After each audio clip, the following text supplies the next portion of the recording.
everyone. Welcome back to Faith Talks. I'm Sarah. And I'm Mike. Today we are continuing our deep dive into the human heart.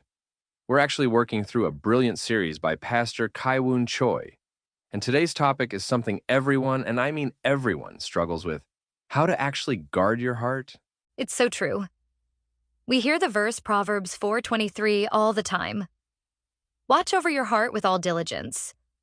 But if you're like me, you sometimes wonder, okay, but how? Do I just think happy thoughts? Right. Pastor Choi makes the point that our heart isn't just an organ. It's the command center. It's a Zoe life issue. Not just bios, breathing and existing, but Zoe, which is that abundant, truly living life Jesus promised. I love that distinction. If the spring at the top of the mountain is polluted, the whole river downstream is ruined. So, today we're talking about the 3 S's Pastor Choi gave us: screen out, store up, and stay on. Let's start with screening out. Sarah, Pastor, used this illustration of an HVAC filter, or an air conditioner filter. That one hit home for me. He said that our mind is like the air system in a house. If the filter is missing or clogged, all the dust, allergens, and pollutants just circulate through every room. And he called those spiritual dust: cynicism, comparison, gossip. It's not just about the big bad sins. It's the stuff that just makes your soul feel heavy and sick over time. I thought it was so practical how he mentioned the password. You know, like in the army. Every thought that tries to enter your heart, you have to stop it and ask for the password. Are you in line with God's will? That's a game changer. Instead of just following your heart, which Jeremiah 17:9 tells us is actually pretty deceitful, we become the watchman.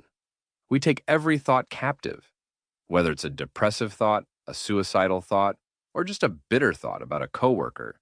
We screen it. We don't just let it in because it knocked on the door. Okay, so we've screened the bad out. But you can't just have an empty heart. That leads to the second S: store up. This is where the Bible comes in. Pastor Choi was so blunt about this.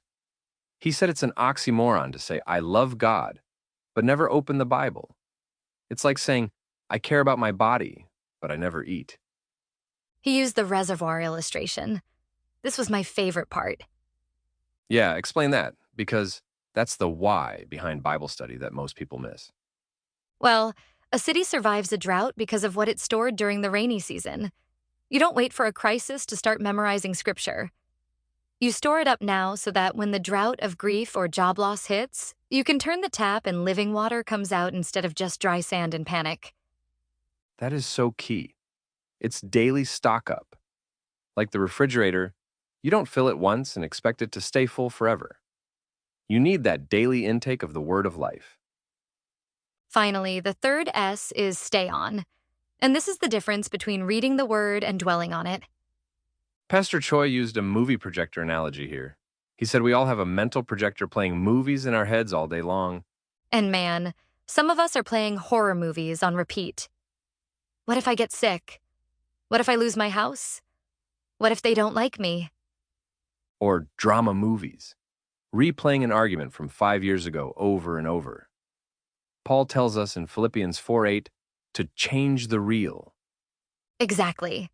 Stay on whatever is true, honorable, and pure.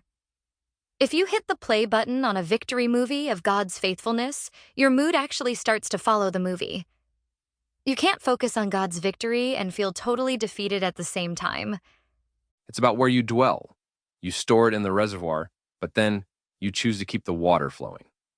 So, as we wrap up today, Mike, what's your one takeaway from Pastor Choi's message?